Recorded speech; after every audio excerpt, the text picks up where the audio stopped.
I was telling him one time I was concerned about my travel plans. I wasn't sure if I could find the right place, do the right thing, etc. And he just goes, "Why not? Why would you not be able to do it?" I guess you're right. I probably can do it. Yeah, and so I believed in myself and I did it. Oh, yeah, that's good.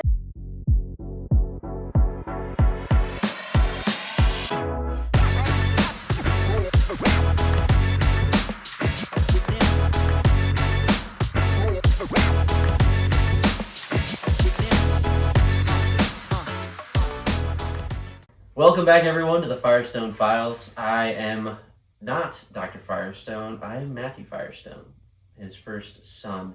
And you are listening to a special episode of the Firestone Files for Dad's 60th birthday, which is this week. What we have for you today is going to be a walk through some of our fondest memories of Dad. A couple stories, I think, that exemplify who he is to us and who he's become over the years. And yeah, let's jump right into it. I think we'll start by just introducing ourselves. You already know, I'm Matt Firestone. I actually produce this show for my dad. And I am like the element Earth. All right. I am Emma Firestone. I'm the middle child, and my element is air.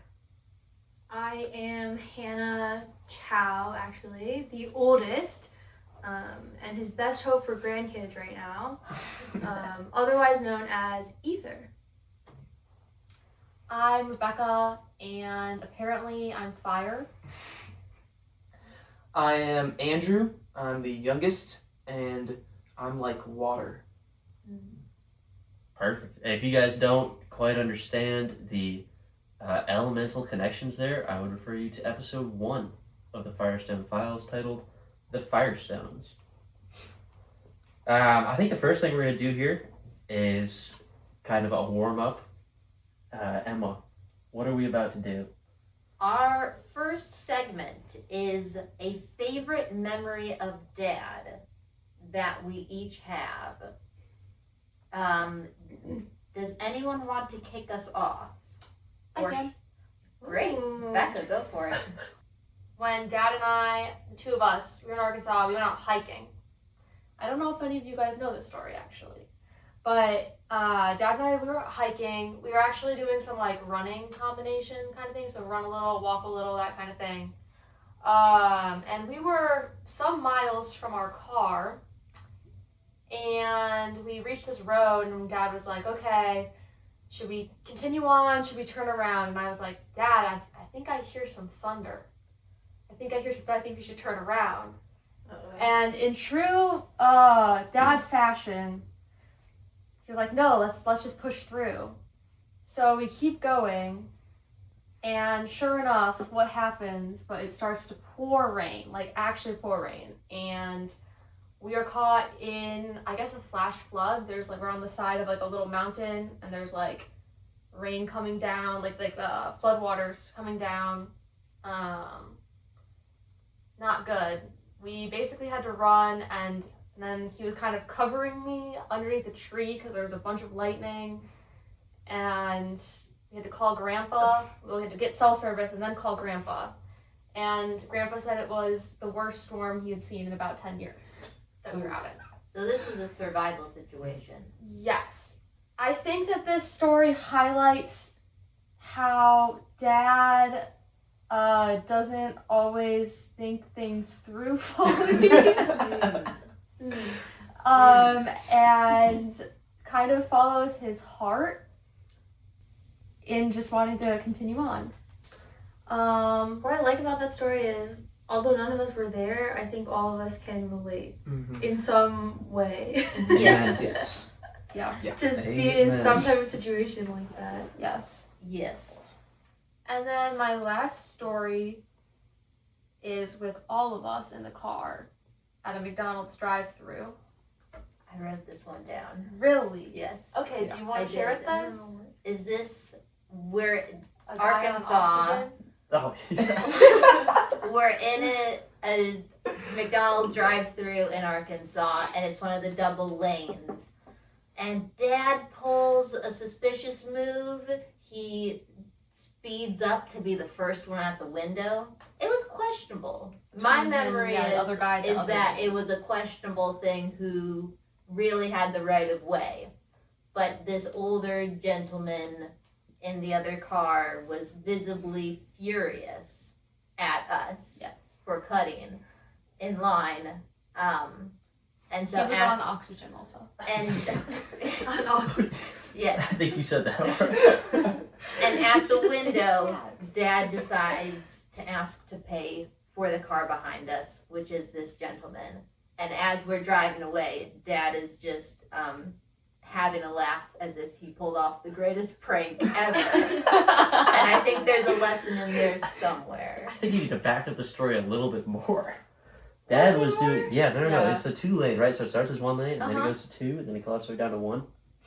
Dad's at the 1 lane point, and he's chilling there, waiting to see which of the 2 lanes opens up first. Yes. I remember So there's that. space in front of him, and this Oh, old yeah. guy in this like rusty red car, breathing Yeah. oxygen through a nasal cannula, speeds up in front of him because Dad's waiting to see which lane opens up, and this guy Yeah. speeds. He cuts 3 or 4 people behind us.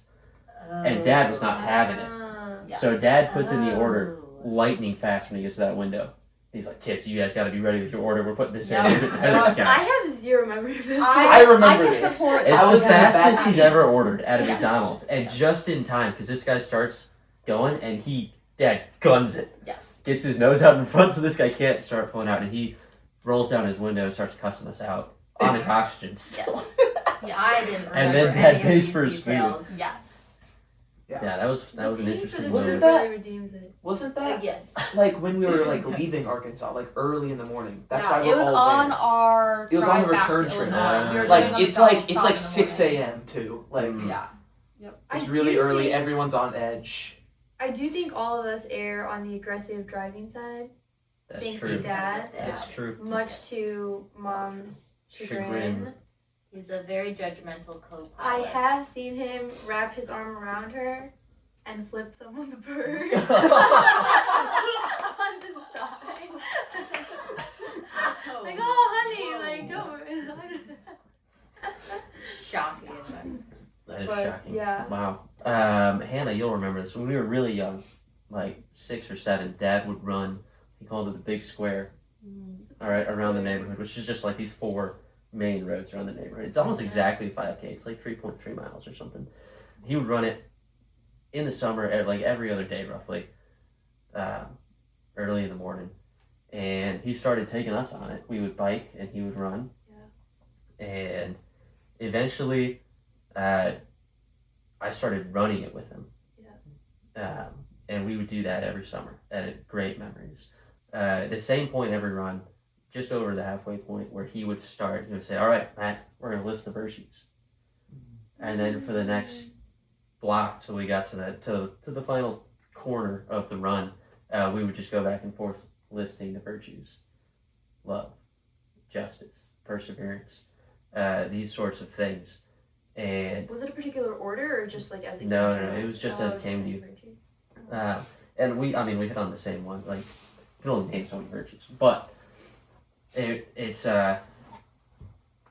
for me, I think it helped drive home the importance of the immaterial and the fact that like the realest things, like the most important things, as we're running out there, sucking it, especially early in the summer when we had to run all winter, listing the virtues. It was very meaningful to me. I would just like to concur with that. I had written down on here, he kind of switched it up, I guess, with us. We would go to the slough, the forest preserve behind the high school, and we'd run that loop once or twice. It's like a mile. But similar, like, things were, at least with me, like, talked about. I think that's, like, where we would, like, he would communicate a lot of, like, it was nature, it was like a forest preserve, and he would like communicate a lot of that immaterial, like we're so lucky to have this life of the body, and that's where he would talk about all of like his problems in like his job in philosophy with me, and that was just like a really big insight into his life and like into his mind, because it would just be like him sharing. And yeah, I would bike with him and then eventually like get up to running with him. And the Andrew bench. The Andrew The bench. Andrew yep. bench. There's No, you one don't. bench about 4/5 of the way around. Yeah, I would run the full way around with Dad. I Mhm. was a bit older than you. I think I was around when I was like 11 and you were like Yeah. 8-ish. Mhm. But Andrew would start the first little bit with us. We'd Mhm. call it the Andrew bench, and then he'd stop at the So I'd bench. stop at the and bench. then And then I'd catch up. continue I'd catch around. up later. Yeah. Yep. But I think there are a lot of good memories with Dad and physical exercise. I think that was a big way that he like, I think we can all agree. yeah. Yes. Yeah, I feel like for me, a lot of those conversations happened in the car. And I think in particular, the thing that I wanted to share is like more personal. I think as the oldest, I got a lot of time alone with Dad in the car. Partially because he was supporting my very short-lived acting career. Yes. He knew I wanted to be an actor, and so he heard on the radio that John Casablancas was doing auditions for acting, and he called them up, got me a slot, and brought me over, and this place is 60 to 80 minutes away, I think, roughly, but every week he drove me to acting class, and Mom did too. And then when I did Anne of Green Gables, which was like 90 minutes away, every Saturday he drove me to rehearsals and just supported that dream, and like also had those formative conversations, I think, just as we were driving.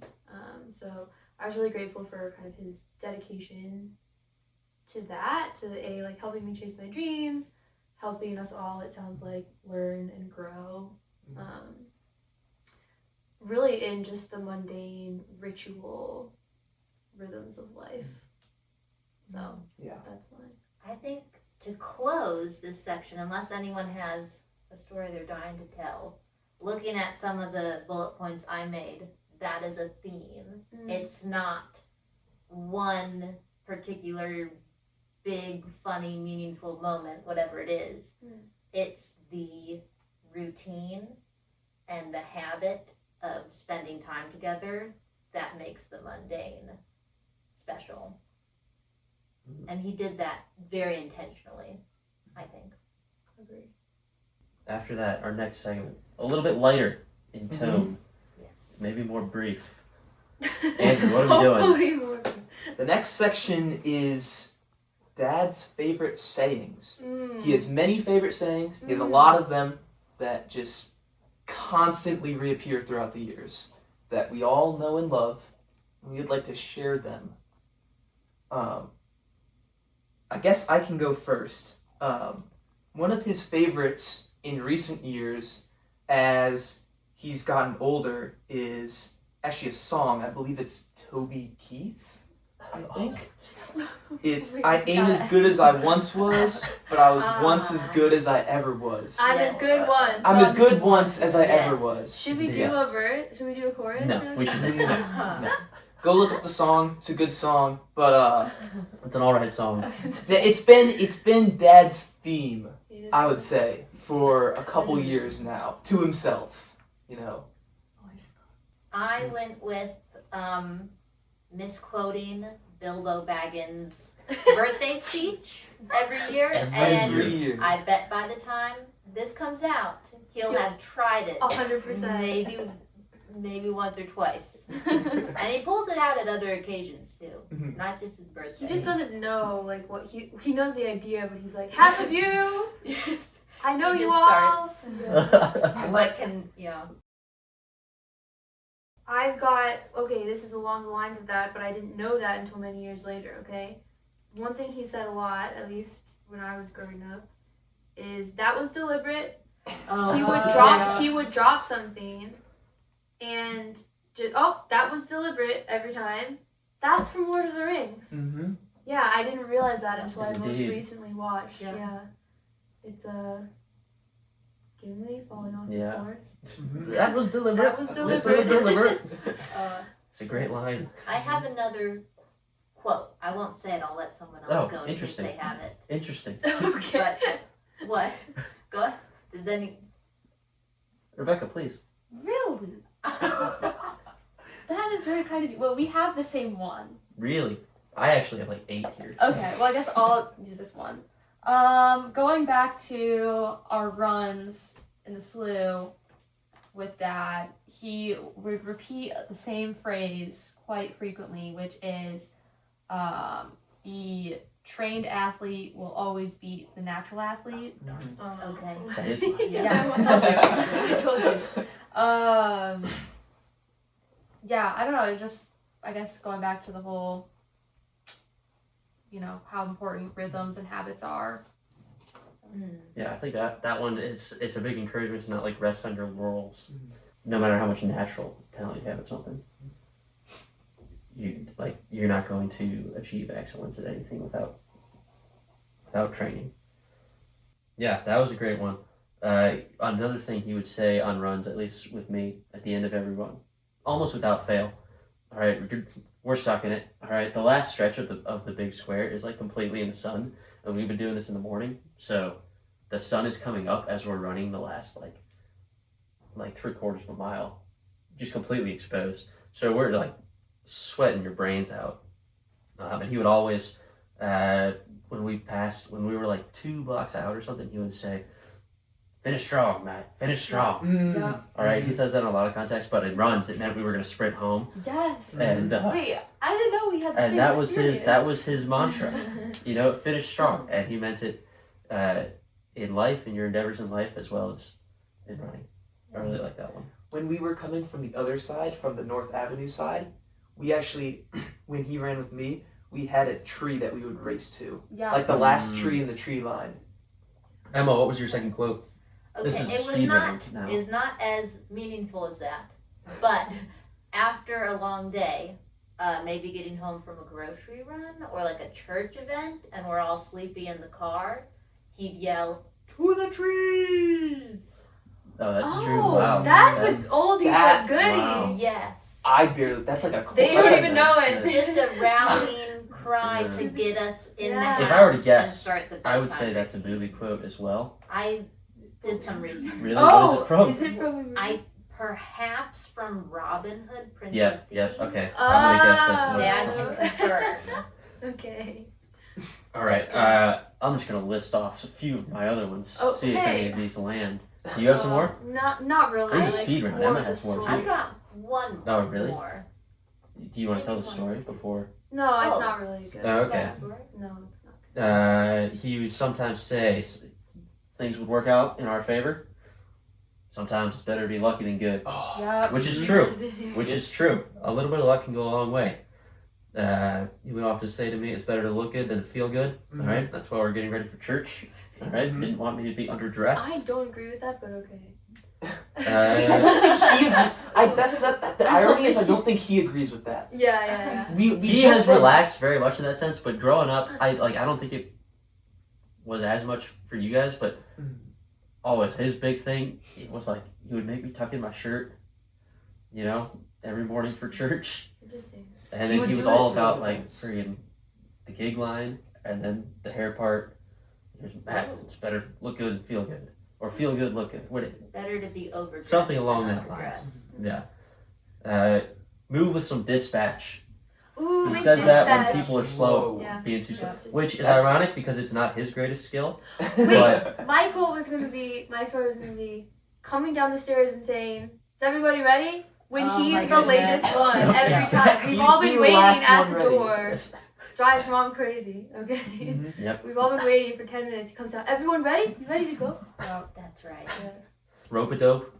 He loved his rope-a-dopes. Yeah.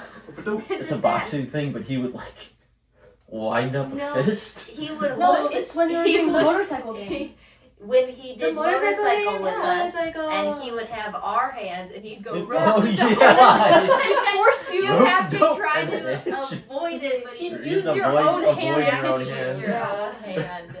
He would Yeah. he would warn you though with the wind up and the rope, and that was Yeah. your cue. It's hard to explain this without demonstrating it, but I don't think we should do that. Okay. Yeah, you know, Oh. some things are best left to the Yeah, imagination. that's an inside.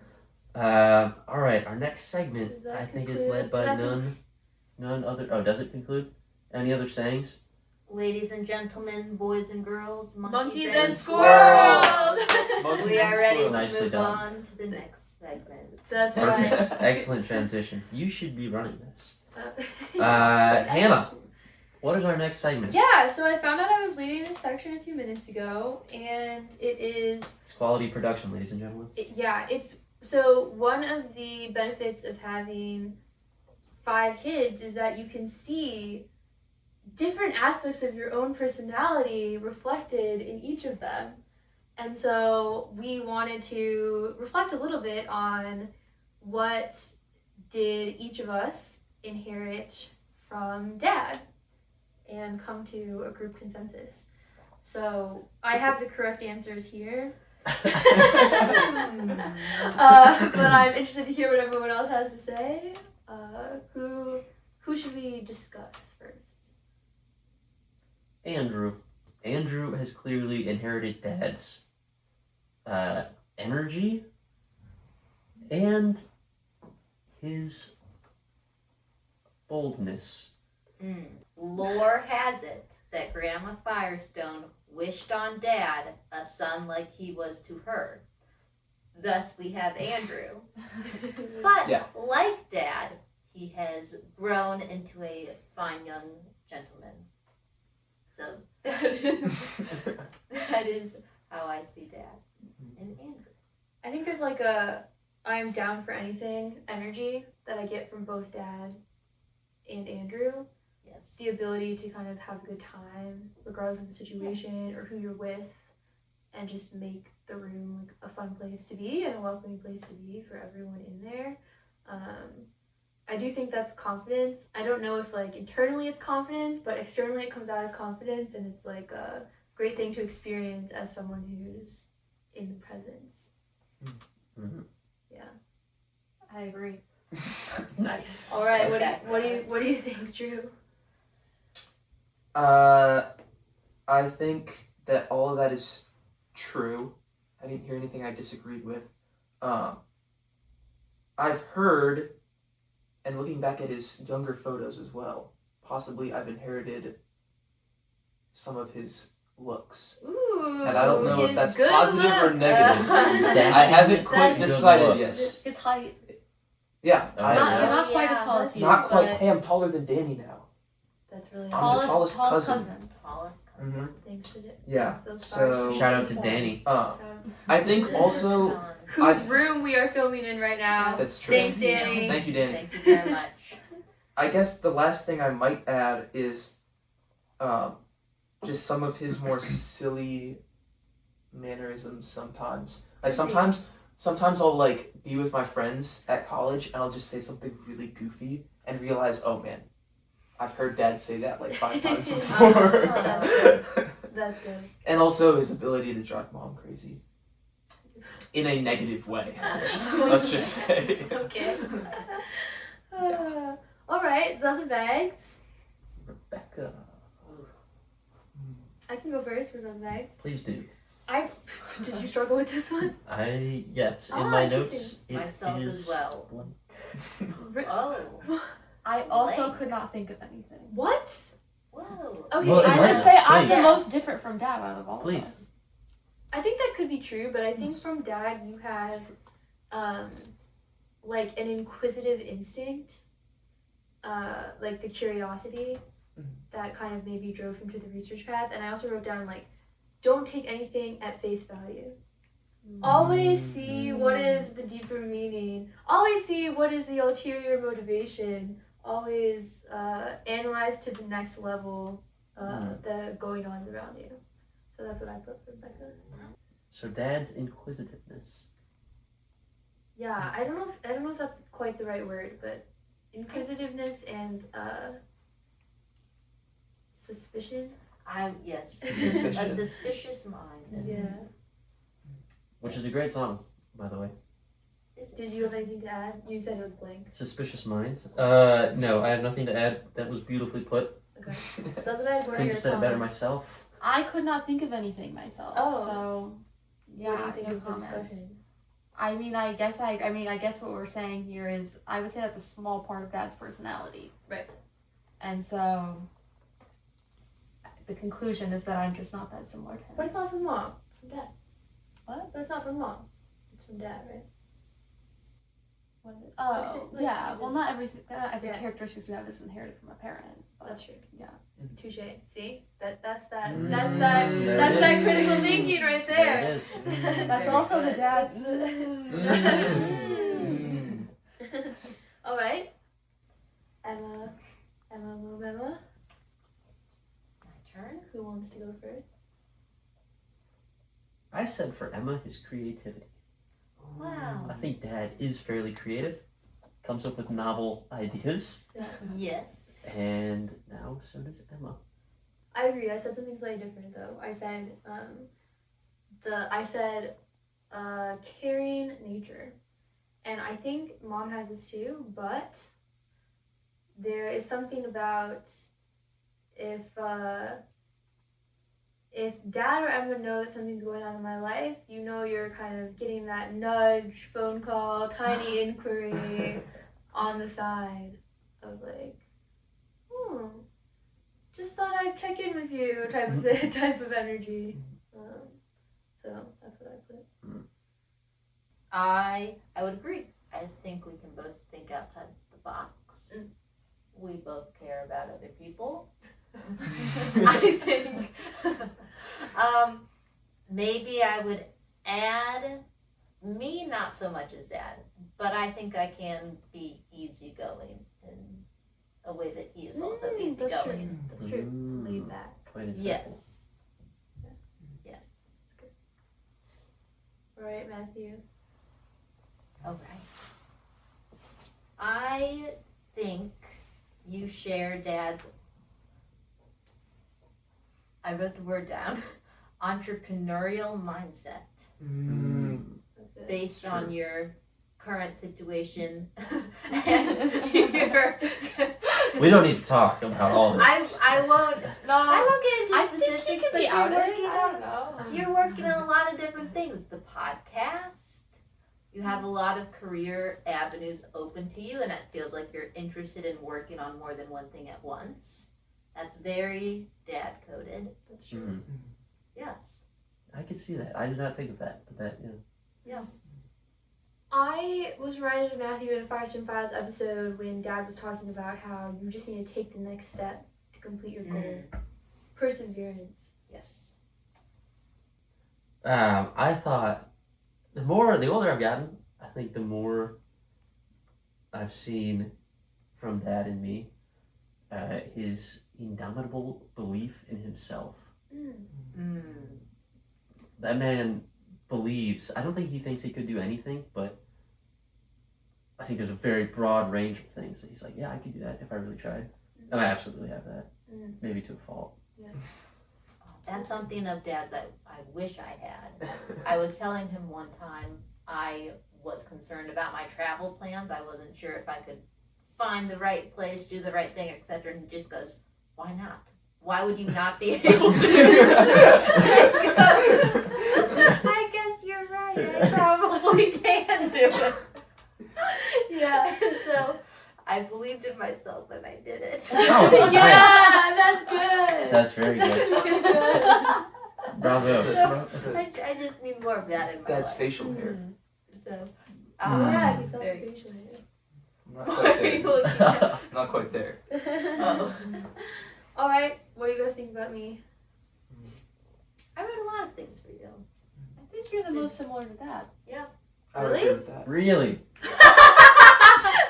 I think it's close between the two of you. I think think Matthew's the more I've spent Who do time you with think is the Matthew, most the more I see Dad in Matthew. Oh, I'm just curious. I was interested to hear Becca's take. I think you're the most similar to Dad. That's my take. Yeah, that's. I think that it's So you think the you three of you are close, and then there's a gap, and then there's Emma, then me.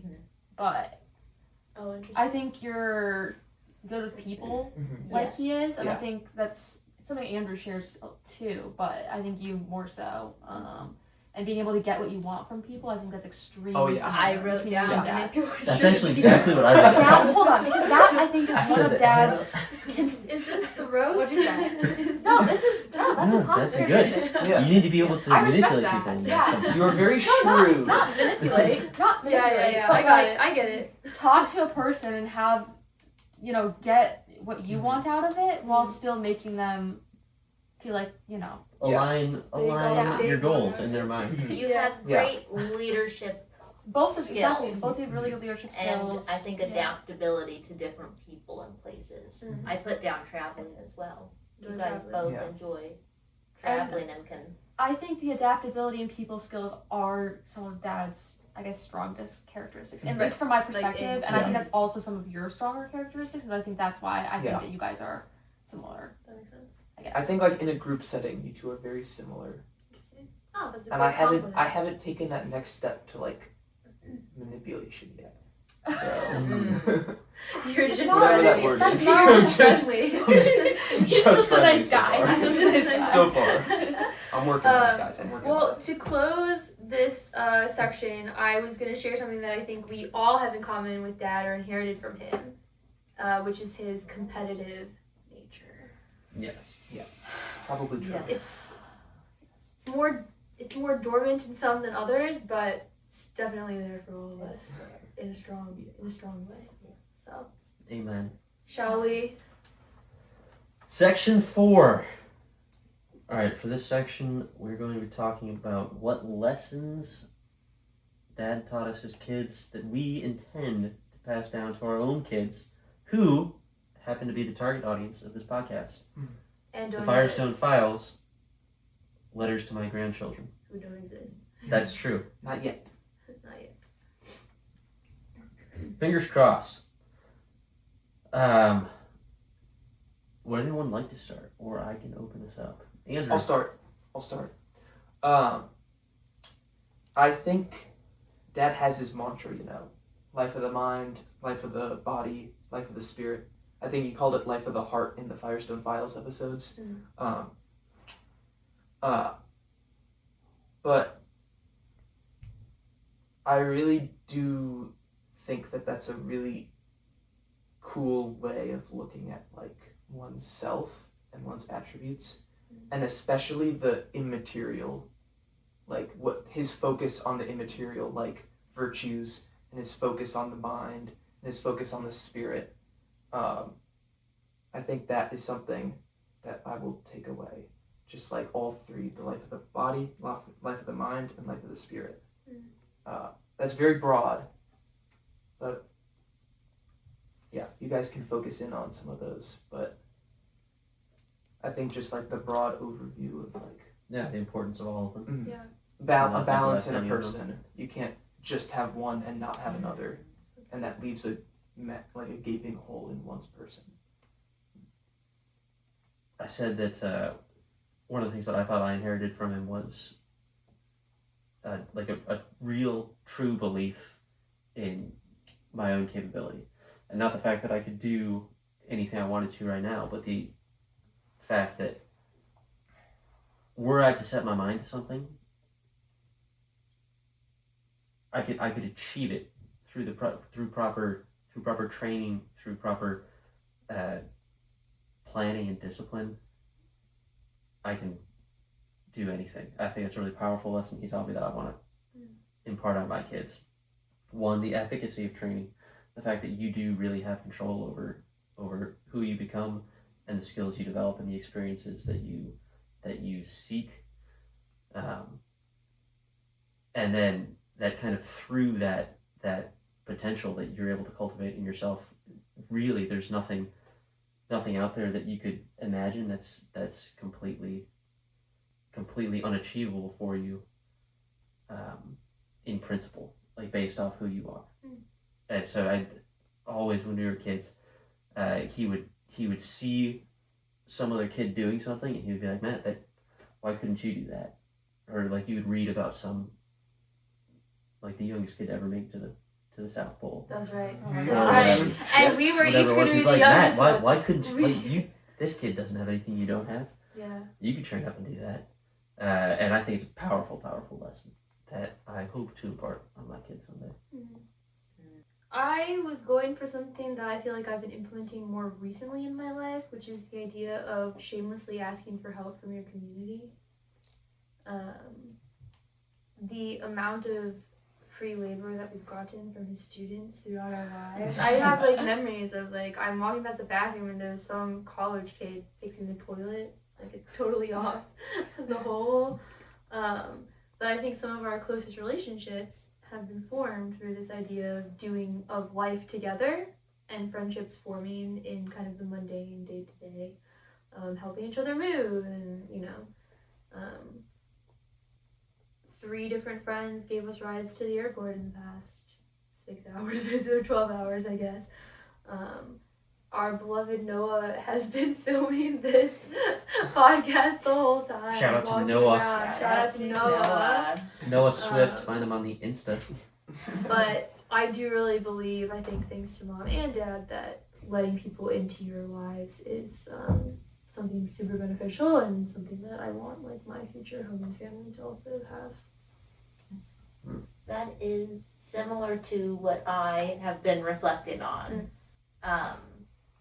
Dad is a very social creature, so turning everything into a group activity, but not just, to have other people there, but because of the mentality that if we do it together, even mundane tasks or challenging tasks or things you wouldn't otherwise want to do can become an adventure, and they can become something special or enriching or result in something really cool. And that's something he inspires in others, and I think is a valuable perspective to implement. It's interesting you should say that. There's a future episode of the Firestone Files called Taking Young People Along for the Journey. Of Look for course. that sometime in February, hopefully. Nice. It's a great episode. All right, Rebecca. I just find it similar. He just likes to have fun. So, specifically, the story that came to mind is, surprised this actually hasn't come up yet in our conversations, but when mom would go shopping and all of us kids would be in the car. He had various things, but one of them was we would kind of, I don't know if I can talk about this, we'd go back at the store and go dumpster diving. But it was a whole ordeal. So, like, we would, have different missions and all that kind of stuff. And I guess the lesson would just be have fun in the moments that you have together. Obviously, like, you only have so much time with your kids. And we don't get to see them as much these days since we all live out of state. But those times were just so meaningful and impactful. And I think kind of ties in what you guys are saying a little too, with just, like, making the mundane fun. And when you're a kid, you really don't know any different. So those trips, like, behind Jewel Osco felt the same way as, like, the fantasy novels that we were reading at the time. It's like, whoa, this is insane. So there's shadows. yeah. There's this, So, yeah, I would say lots of fun and character building in there. That was my second lesson that I wrote down. It was, Go ahead. I have to say It's the it same now. one. Wait. Well, I phrased it differently. It was storytelling. It was teaching Wonderworld. and bringing people together through storytelling. At the dinner table, the book of virtues at bedtime. When we were dumpster diving, he'd tell Wonderworld stories, and the characters would be running alongside the car. He'd put his hand out and Slap bang top on the car. top. And because it was the characters Yep. jumping on top of us. Yep. And so the way he used stories to have fun, to teach, to bring people together was really powerful and something I hope to do. And those were all the lessons we learned. Well, it's now 11:47 p.m. Oh my goodness. All right, Rebecca, kick us off. Thank you guys so much for joining us on this special 60th celebration of Dad's birthday. We're so glad that we were able to come together and film this for him in secret. So, Dad, happy birthday. We all love you so much, and we're so excited to celebrate you this week. Thanks for stopping by to spend some time with us here on the Firestone Files. I hope today's reflections offered you new insights and perspectives on life. If you enjoyed the episode or found it valuable, we'd appreciate it if you take a moment to like, subscribe, and share it with someone you care about. I'd also love to hear your thoughts. What resonated with you? What challenged you? Or what would you like to hear more about in future episodes? Drop a comment below or send in your suggestions to the email in the description. Your input helps shape where we go next. This has been the Firestone 5. Until next time, keep asking the big question. And remember, the kingdom journey is always best with your kids. Further up and further in. Bye for now.